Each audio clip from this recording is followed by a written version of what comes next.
Welcome to Culture Unplugged, where the silence ends. I'm Uncle Chris and the host of the show. On this channel, I uncover the real stories of hazing that schools and organizations would rather bury forever. If you stand with us in the fight against hazing, subscribe and like this video, because here we give survivors and families the voice that they were denied, and we shine a light on the harm hazing has brought to far too many. So including my own family. Don't go anywhere. This is where the silence ends.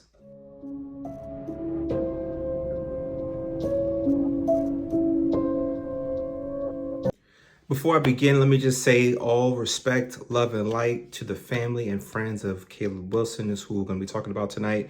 I mean, no disrespect. So any of the conversation or anything that is being said, it's all in a really a place for us to come together, understand how these things happen in reference to hazing, how we can help end it together as a coalition. And we do that to uncover basically the facts and what's already been reported. So family, we need to talk. The autopsy is in for Caleb Wilson, a 20-year-old student at Southern University, a member of its Human Jukebox band, and someone who should still be alive today. Let's just be honest. So the East Baton Rouge coroner has ruled his death a homicide. What was the cause? Blunt force trauma to the chest. They call it comotio cordis. Comotio cordis. If I said it wrong, y'all help me out in the comments. So that means that Caleb's heart stopped after being struck in a hazing ritual. So you already know what happened. What's been already reported is that he was in a warehouse that was pretty much had some ownership by someone who was a part of the organization of that chapter. He was struck a few times. The blow must have been that hard where, again, it caused the heart rhythm to stop, essentially, literally stop the heart. So that means essentially that type of force that it was complete negligence all around. But let me just keep going further. So tonight we're going to break this down. The medical findings, the lawsuit his family has filed, and exactly how those that are responsible are being tied directly to his death. So this isn't just a speculation, these are the facts. So let's start with the autopsy. The coroner found that Caleb died from comotio cordis, a rare but deadly condition when someone is hit in the chest at the wrong time. It can disrupt the heart's rhythm and cause the sudden cardiac arrest. It's been seen in baseball, hockey, even martial arts. This is essentially the activity that was happening was being beaten on, which caused this young man to lose his life. Rest in peace to Caleb Wilson and much love to the family. But here's the difference. Caleb wasn't playing a sport. He was in a warehouse in Baton Rouge, lined up with pledges, and according to the affidavits, he was punched in the chest 4 times while wearing boxing gloves. That's the other part that's significant about this. He wasn't playing sports, wasn't actually in a boxing ring. He was trying to be initiated in Omega Psi Phi Fraternity Incorporated. So he collapsed, he seized, and minutes later, he was gone. So that's not brotherhood. That's not tradition. That's homicide. Knowing the example of the case, that's homicide. So Caleb's family has filed a wrongful death lawsuit. I think they should have. I think that they did the right thing in setting the precedent that someone needs to be accountable for this, okay? I knew that was eventually going to kind of make sense just based on this needs to stop. Too many young lives. Omega Psi Phi Fraternity Incorporated, for instance, has had numerous cases of where someone has had a serious injury or death. That's the call to action, is how do we as a community ensure that these things don't happen again? Lawsuits are supposed to stop it all the way for good, but I think with now they're having, not in addition to the Caleb Wilson's lawsuit right now, but there's another lawsuit that's already in the balance we talked about in the previous video with Omega Psi Phi. So they're naming, the family Caleb Wilson, they're naming Omega Psi Phi Fraternity Incorporated, Southern University, and individuals directly involved. Why? Because the lawsuit said that this wasn't just a tragic accident. This was malice. This was intent. It was a system failure. The fraternity allegedly had a known risk of hazing, already been cited at the campus on this school as well. The intake process was entrusted to untrained graduates. There was a total lack of oversight. So the suit argues that Caleb's death wasn't unforeseeable. It was preventable. If you remember what's been already reported going back, it's been 6 months now. They changed this young man's clothes as soon as he dropped on the floor. They changed his clothes after trying to figure out what are they going to do to cover this up. That's intent. That's, blatant negligence. So it was preventable.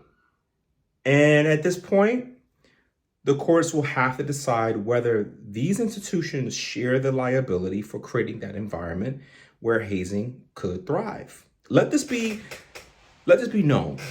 This will set a precedent among many schools going forward.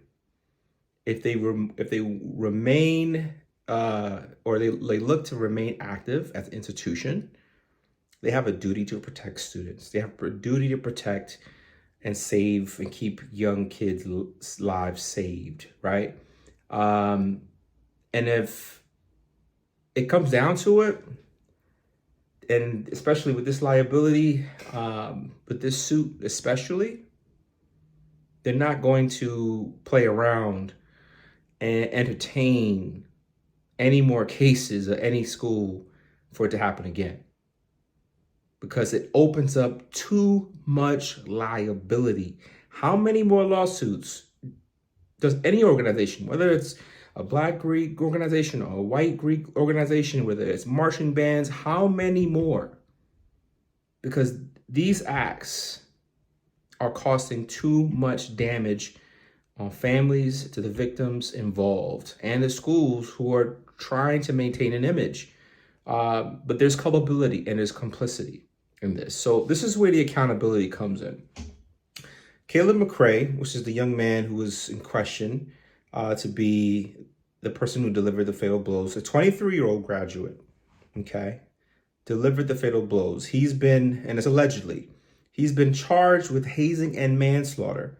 Kyle Thurman and Isaiah Smith also face the felony hazing charges. Smith is accused of running the pledging process as the dean of pledges. So you have the dean, who actually leads the line of pledgees, okay? And you have the ADP, like the second in command. Sometimes you'll have alumni come in, into these type of set ritual initiations. Sometimes you'll have, an advisor, like an actual educator who's involved, and it's being reported as well that there was accountability as employees of Southern University. So Southern University, that's what his attorney said. The family attorney of Caleb Wilson, who's basically put the lawsuit out there, submitted the lawsuit, filed it, said that they were present. That employees of Southern University, the advisors who were part of this organization at the Beta Sigma chapter in Baton Rouge, were present. So that makes Southern University, they're agents of Southern University. So now Southern University is like, wait a minute, now how we get in this? Well, easy to see how you got in this. The suit names them as well. So let me get back to it. So they also faced the felony charges. So then there was the fraternity itself, which can't hide behind ignorance. Because Caleb McCray, Kyle Thurman, they're members of Omega Psi Phi, at the time, were members of Omega Psi Phi, they're agents, so of the organization. That means if you have a slip and fall at a Walmart is an agent, that location where it happened is an agent of the broader Walmart, which means there's liability, okay? Liability, negligence happened. This is what follows through. So they can't hide behind the ignorance. National organizations have a duty to prevent hazing. That means if they can do surprise audits, so they'll have someone come out, whatever the case may be. So when they fail the courts can and should hold them liable. Absolutely. And Southern University is saying, well, the lawsuit claims that they too must answer because universities cannot turn a blind eye while students are put at risk. So the law is clear here. Hazing that leads to serious injury or death can bring up to 5 years in prison and a $10,000 fine under Louisiana's Max Gruver Act. Just recently, I had a live discussion with a legal expert, Erica Ramos, with the Lambda Theta Alpha Latin Sorority Incorporated. She discussed, her and I discussed quite significantly, and I asked her about the specifics of the case, as far as what she thinks, how this would all play into punishments. Is that seem likely? Absolutely. I think what you'll see, because this state, especially Louisiana, Max Gruver was a young man who died due to hazing, years prior, and should have set the tone that no other act of hazing would occur. It took another death, unfortunately, right, at a historically Black college for this people to say, well, okay, we really got to do something. We really got to get serious. So this case could go further than this, because we're not just talking about hazing anymore. We're talking about homicide. What type of intent? When you punch someone, the person may not have intended to say, okay, I wanted to kill that person, but the malice, the intent, the manslaughter, homicide, like it's in the act of you laying any kind of physical charge or assault on someone. If death happens, that is a murder, okay? So Caleb Wilson's death highlights a pattern. Students are dying because organizations refuse to end hazing, and universities refuse to hold them accountable until it's too late. They are so dependent on their student population growing because of the admiration around being a part of any organization, to be a part of the band, to be a part of the campus culture, the homecomings. They bring all this money, but at the same time, the amount of money you're bringing in, you're losing on the back end when you have these cases happen. Nobody wants to see young kids pass away due to this foolishness. Nobody wants to see anyone harmed, but these cases continue to happen, and then it becomes a big legal litigation. I already said early on, it's going to be a big litigation mess. So how many more families have to file lawsuits? How many more autopsies have to say homicide before we admit that hazing isn't a tradition, that it's violence in its very nature causes the serious harm? I'm not going to be here before you long, because I just wanted to at least get the ground understanding here where this essentially could go for Black Greek life in total, or any Greek or letter organization. There ought to be national audits. If you or someone you know is going through any particular hazing, you need to speak up. You need to say something. As a parent, if you see any type of changes, get involved, find out what is going on, and demand the transparency from the schools to find out, are they putting kids first in terms of safety? Are they working with their own student government associations and activities? There's boards for that. There's groups that's in charge of those things on campus. And when things go awry, they investigate. We just had it was another case at Fort Valley State University where the marching band came out about hazing. We've got to do something. We've got to start talking. Educators as well. If you're an educator and you're watching, thank you for being here and being a part of the conversation. But I really think that it's also your job to speak up and make sure if you see something, say something. It doesn't matter if you're a part of an organization. This isn't about, oh, we don't want to say nothing because he's pledging and he's going through this, he's going through that. No, you have a duty. You have a very real duty to protect these young people. So this is about Caleb and the many victims, but it's also about every student walking into that pledging process today, yesterday, tomorrow, who believes that they're chasing brotherhood or sisterhood. I truly believe, in my honest heart, as a survivor of hazing, Caleb didn't expect that night to be his last night. In all intensive purposes, he hoped that it would have been another night to be closer to his goal, to be a part of the organization. If this never happened, where he passed, where the hazing happened on him, or things got too out of hand, it would have probably been someone else. Who knows? And unfortunately, it had to be him in this case. But let us be clear. Let us understand that he should be home with his parents. He should be alive. He had no intention. His mom didn't deserve to get that call. His father didn't deserve to get that call. His aunt, his cousins, and people that know and love him should have not gotten that call the next day. So when in reality, they may be walking into the abuse. When they are walking into that abuse in the name of brotherhood or sisterhood or a tradition, we've got a problem. His autopsy confirms what so many suspected. This was not an accident. This was hazing. This was homicide.